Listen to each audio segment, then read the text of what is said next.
Actualidad, espectáculos, negocios, deportes, todo en TV Radio Miami.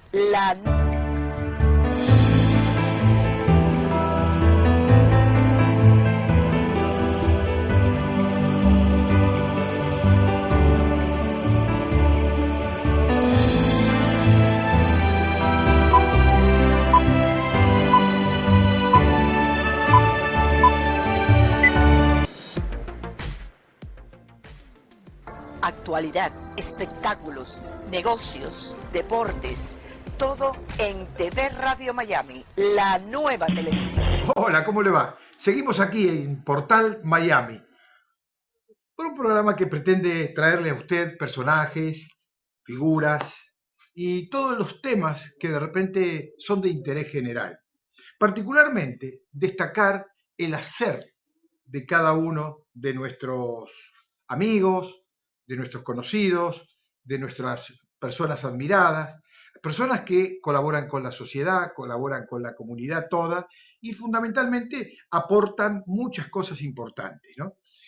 Por ejemplo, en este caso, quiero presentarles a una persona con iniciativas, una persona que tiene un largo recorrido en el mundo del trabajo, o sea que no nació con estas habilidades, las fue construyendo en el tiempo. Y en ese tiempo, bueno, hizo todo lo que pudo para seguir adelante. Jorge González, como yo lo trato, es Jorge Yesayahu González Lara. Él es peruano. Él tiene inclusive un historial de muchos años radicado en Nueva York, donde allí produjo una revista que tuvo su esplendor, La Diáspora Latina, si mal no recuerdo, ya me va a confirmar Jorge, que tuvo mucho éxito hasta que llegó aquí a Miami y lo repitió, pero también tenía otras cosas en la cabeza. Fue funcionario del Centro de Inmigración de los Estados Unidos, oficial electo, oficial especializado, quiero decir, y también entró en el terreno de escribir. Y mire, yo tengo en mi mano este libro, no sé si se puede dimensionar este libro, ¿no? Este libro pesa tranquilamente 2 kilos, 4 libras. Está lleno de letras.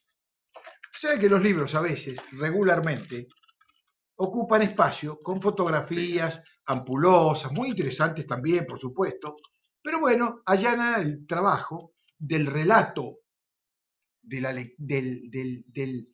texto.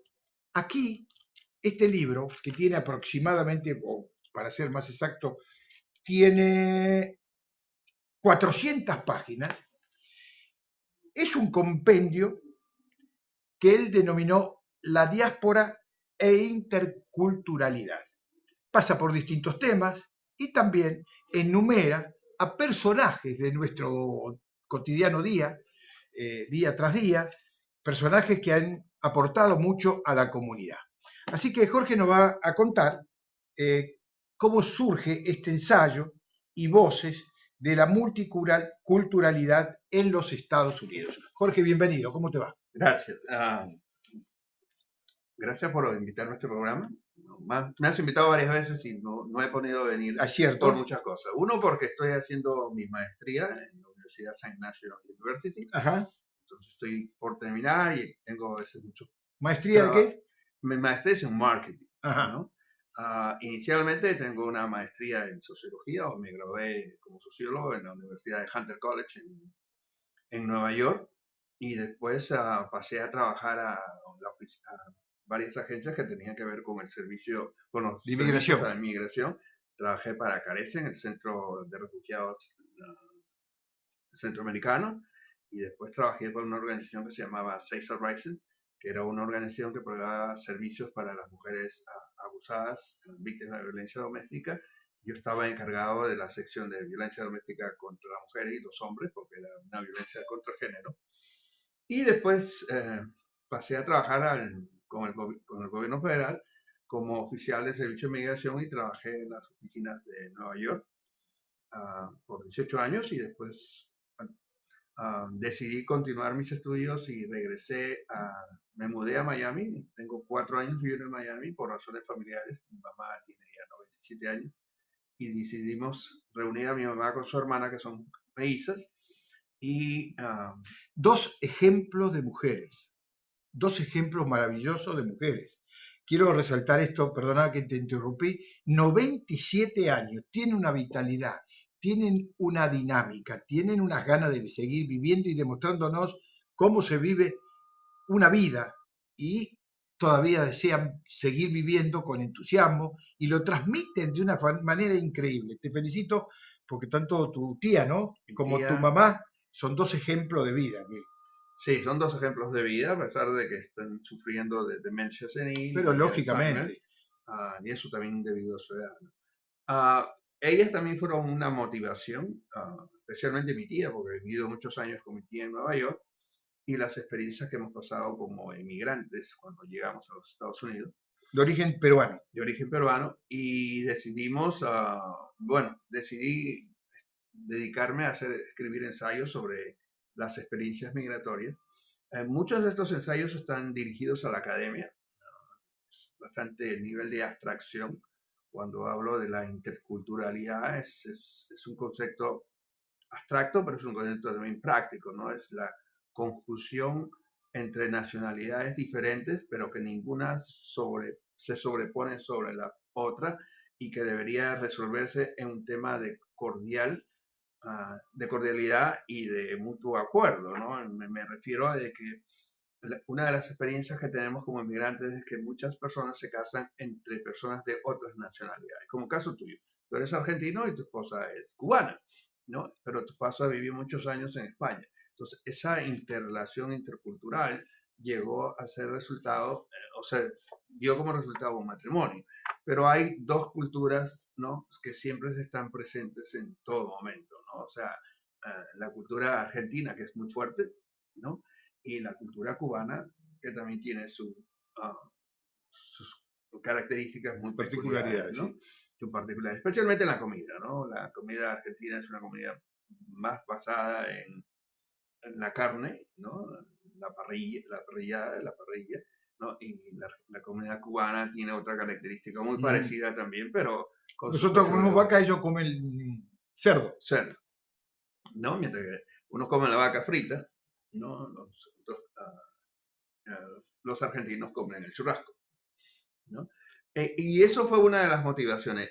Lo interesante de este trabajo es que he podido reunir ensayos culturales de otras nacionalidades, como es de Arturo Enamorado, que es el director de campus de la Universidad Ana Menéndez, e inclusive también él es de origen hondureño, y también de Cristian Ceballos, que es de origen ecuatoriano, que es el concejal de Miami-Dade, que nos ha escrito un ensayo sobre su experiencia particular como ecuatoriano y la experiencia de la diáspora ecuatoriana. Y también tengo una colaboración del alcalde de Meldin, Roberto Martel, que es su experiencia como inmigrante cubano a los Estados Unidos, ¿no? Y otros escritores que han colaborado conmigo, y muchos de los ensayos son un producto de la experiencia colectiva, ¿no? Y el libro le doy un agradecimiento a Magali Aguilera, que es tu esposa, y a ti, y también a Elisa Rosas, que de una u otra manera me han motivado con sus comentarios. Inclusive TV Radio Miami me ha servido mucho porque me he puesto a ver tus videos y a sacar algunas experiencias para escribir mis ensayos. Y lo otro, lo más importante es que sin esta diversidad cultural, Estados Unidos no sería lo que es. Uh -huh. O sea, hay dos temas muy importantes, es la identidad cultural que nosotros traemos en nuestro país y la identidad cultural que encontramos en este país, ¿no? Que es mucho más diversa. Pero yo pienso de que todo esto se conjuga, ¿no? Y el libro es un poco la expresión de eso. Qué bueno que llegue este libro en este momento y tus palabras que acabas de expresar, en un tiempo donde pareciera ser que Estados Unidos, a través de su actual gobierno, y una situación que evidentemente se ha generado en el mundo entero por el desplazamiento de los postergados, de los frustrados, cada uno en su vida, en su país, y que buscan un mejor vivir buscar un mejor futuro y tienen que pasar fronteras, a veces prohibidas, y tienen que ingresar en territorios donde van a ser muy maltratados, ¿no? Y tú rescatas esa importancia, la importancia de la simbiosis que genera la inmigración, cómo se enriquecen las partes. Y tú has hecho un trabajo espectacular en ese sentido, aquí en este libro. Una cosa interesante en el libro es que pude aprender dentro de este proceso, ¿no? Es que si tú sientas a un grupo de personas y hablan de política, nunca se van a poner de acuerdo. Inclusive eso pasa en el deporte. Si te sientas en el deporte, hablar de fútbol, cada uno tiene sus preferencias por el fútbol, la pelota o el juego de pelota. Sí, que llegan hasta la pasión. Hasta la pasión. Pero la gastronomía es uno de los elementos más importantes en la historia del mundo que unifica las culturas. Y eso es uno de los elementos que he podido rescatar, que la gastronomía, cuando tú te sientas a comer con personas de diferentes culturas o entre la familia, no hay un tema de discusión, al contrario, todo el mundo disfruta de la comida, ¿no? Ya sea comida ecuatoriana, colombiana, peruana, argentina o cubana, hay un disfrute de la cultura gastronómica, ¿no? Entonces la gente interrelaciona y abre el diálogo, ¿no? A diferencia si te pones a hablar de fútbol, en el caso de Argentina, bueno, los argentinos tienen una historia futbolística muy pasional, han sido campeones del mundo en varias ocasiones, igual que los brasileños, ¿no? Entonces esa pasión siempre sale, ¿no? Y esa pasión a veces conlleva se escapa de las manos, ¿no? Cuando se trata de la comida es totalmente diferente, ¿no? O sea, la gente comparte. Yo creo que una de las cosas que rescato en el libro es que la gastronomía es un punto de unidad cultural, ¿no? O sea, nos podemos sentar a comer una parrilla argentina y todos salimos contentos, ¿no? Interesante. Y tú lo expresas bien en el libro porque hay una parte donde hablas del salchipapa, que es un tentempié peruano, que es una forma de mostrar al mundo cosas que a veces ignoramos. Yo no sabía la existencia del salchipapa, que me imagino que debe ser como un hot dog, como un perro caliente, ¿no? Como se le dice en otros lados, ¿no? No, es un perro caliente con papa. Exactamente. En la Argentina se le llama pancho. Pancho. Y aquí, por supuesto, hot dog, en inglés. Realmente, pero es interesante entrar en estos caminos, ¿no? Que mucha gente ignora. Yo soy uno de ellos y me interesé saber. Además, lo importante también es que abriste el panorama del contenido del libro a otras materias. Acá hablas del vals criollo, sobre todo peruano, donde hablas de la colectividad, la identidad colectiva en la diáspora peruana. ¿Por qué te metes en esos temas así tan particulares de la cultura de un país? O sea, la música es un elemento que te unifica, ¿no? Y entre uno de tus entrevistadores que estabas hablando, que entrevistaste el día de hoy, hablaba, ¿no? del teatro, ¿no? Y cómo se ha desarrollado el teatro y cómo se ha desarrollado él como personaje en el teatro. En este caso, ¿no? La música es un elemento que no tiene, que no tiene una identidad específicamente sobre un país, ¿no? La música es patrimonio universal, ¿no? Recién acaba de morir José José, y ha sido una música que trascendió fronteras, ¿no? Y se cantaba en China, como se podía cantar en Japón, en Argentina o en México, ¿no? O en Perú o en los Estados Unidos, ¿no? Especialmente hoy día ha habido un evento importante despidiéndolo a él. Entonces la música tiene esa importancia y la música te sirve para unir, o sea, pero la música también tiene consigo una tradición. Por ejemplo, cuando hablo del vals, el vals tiene su origen también con el vals argentino. El vals peruano, su origen es en el vals argentino, que fue promovido por uno de los íconos de la música de antaño de Argentina, ¿cómo se llama él? Bueno, que cantó el tango, ¿no? Que creó el tango. Creó el tango. No sé de quién. ¿Quién fue que promovió el tango en Argentina? Bueno, en Argentina hubo grandes figuras, Carlos Gardel. Carlos Gardel. Pero no fundó el tango, él fue una de las figuras. Una figura más importante. El vals peruano tiene mucha relación con el tango. Ajá. O sea, Cuando el tango llega a Perú, ¿no? Se bailaba en las esferas, ¿no? Claro, los barrios. En los barrios, ¿no? Y eso se incorporó a la música peruana y la música peruana desarrolló lo que se llamaría luego después la música criolla. Ujú, Pero tiene un vínculo materno con el tango. ujú. ¿Cuánto tiempo te demoró terminar este libro que todavía no está terminado? Estás a punto de editarlo. Ya has editado este, por supuesto. Este ya está listo. Pero todavía tenés ganas O sea, ampliar este contenido. libro me ha costado unos 10 años de trabajo. 10 años de O trabajo. sea, tengo ensayos desde que empecé la universidad, ¿no? Pero siempre he continuado escribiendo. Dejé de escribir porque también escribir es una pasión y es cuando tú tienes el arte de escribir o ¿Eh? la pasión para escribir. No siempre tienes todas las ideas en la cabeza, ¿no? Y hubo un momento que uno dice, bueno, es momento de sentarme y poner todo en Sí. orden, ¿no? Entonces lo que hice ahora, tenía este proyecto pensado y dije, bueno, voy a poner el proyecto, voy a unificarlo, ¿no? También tengo otro proyecto que estoy desarrollando y que he invitado a tu esposa, a Magali, a escribir. Este libro saldrá entre 3 o 4 meses, que tiene que ver con las relaciones intermaritales entre personas de diferentes Nacionalidades. nacionalidades ¿Cómo ensamblan sí, las diferencias, las ¿no? diferencias y los hijos que tienen estas relaciones, ¿no? Si se someten al mainstream de la cultura americana o llevan consigo La más la génesis, en presencia este caso cubano-argentina. cubano-argentina, ¿no? Entonces, eso es lo que un poco estoy trabajando y Magali va a escribir algo de eso y también que tiene que ver mucho con la música cubana, porque me ha prometido que va a trabajar el tema de los orígenes de la música, cómo la música cubana se insertó. Pero tiene mucho de científico todo eso que estás haciendo.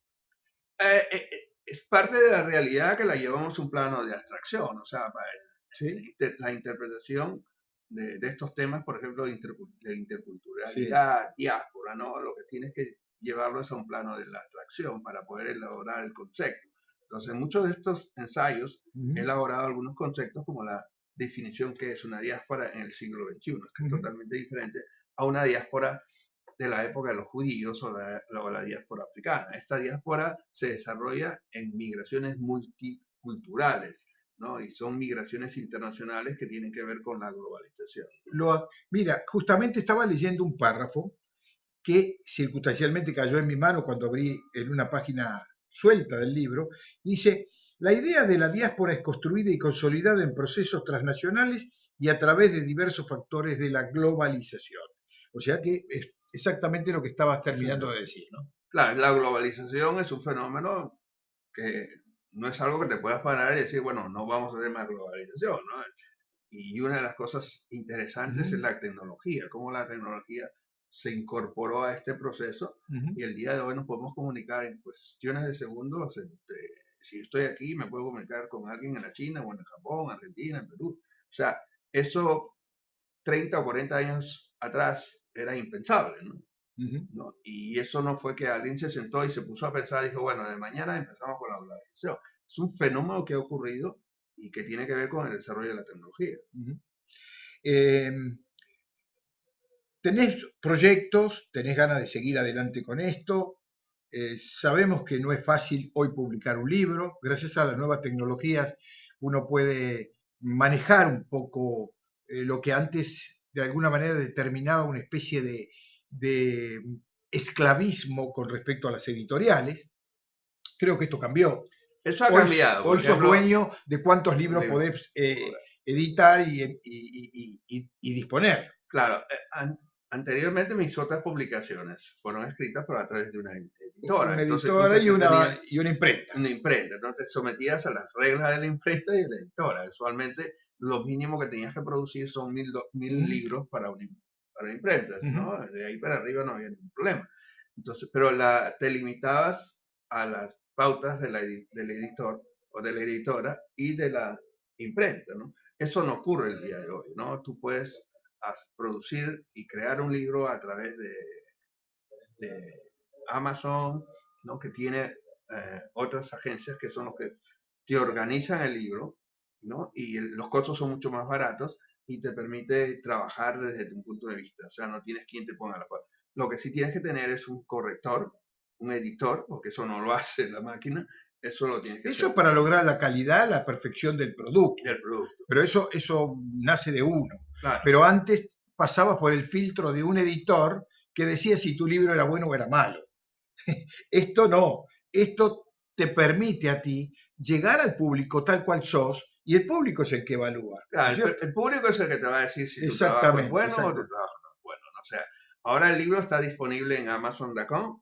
Ustedes pueden buscarlo como La Diáspora La- Interculturalidad. Y la Edad. Vamos a mostrar el libro, Esta es una versión ahí lo tenemos grande en primer plano. para obsequio de mis queridos colaboradores, amistades, amigos que me han apoyado de una u otra manera. La Ujú. edición para el A ver, público será en este tamaño, más pequeño, así va a un ser 5 por 8. o sea que se va a reducir a esta medida. Sí, 5 por 8, hoy hay una edición que es 6 por 9, Ajá. ¿no? Para los que quieren una versión un poquito más grande.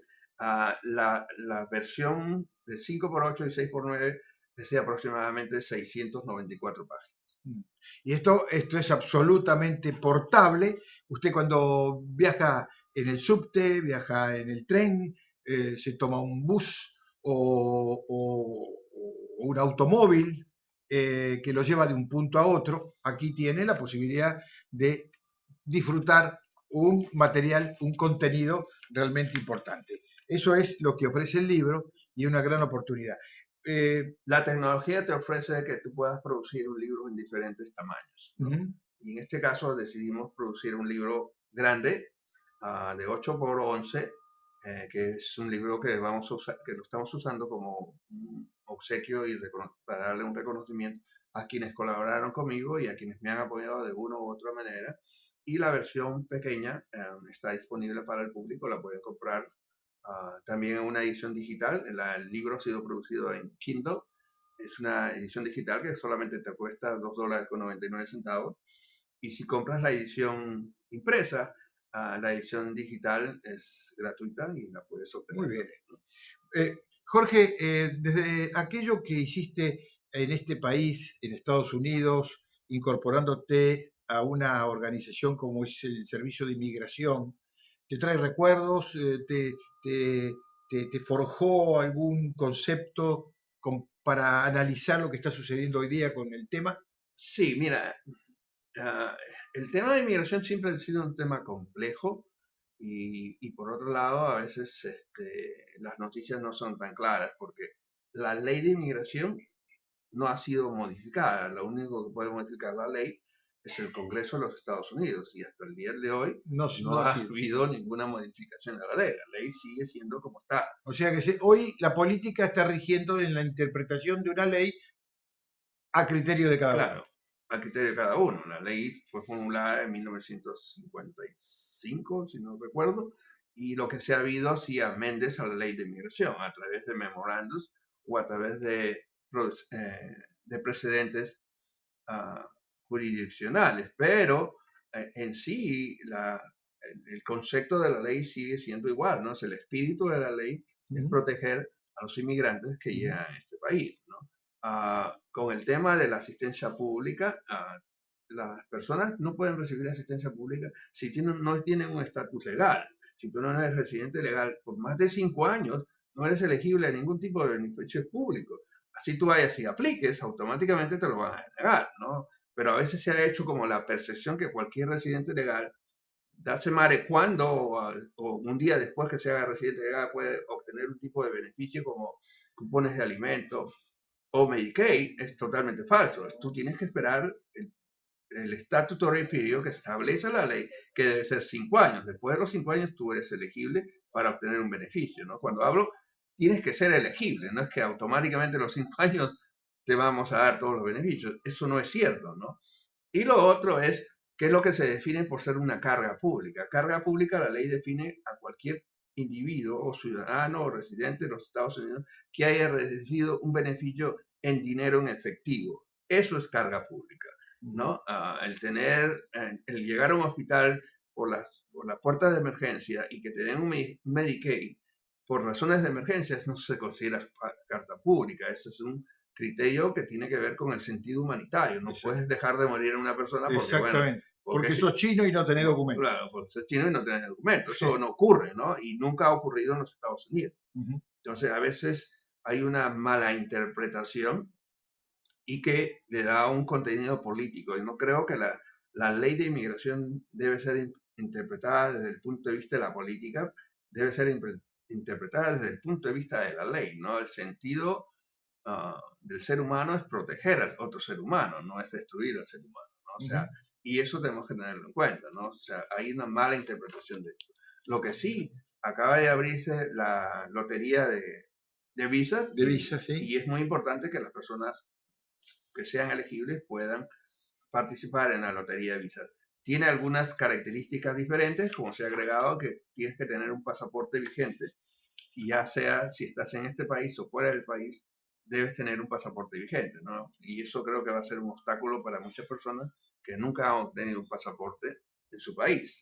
Pero la ley requiere que ahora tengas que tener un pasaporte vigente. Y eso no significa que te vamos a dar la lotería de visa, ¿no? Porque Con toda seguridad. cada grupo étnico, cada país tiene asignado un número de visas. Y hay países que solamente tienen 2 o 3 visas. Bien. Y hay países que tienen 1.300 visas, 1.600 visas. O sea, no es 10.000 visas para todos los países, o sea, para cada país, ¿no? Cada país se le asigna Claro.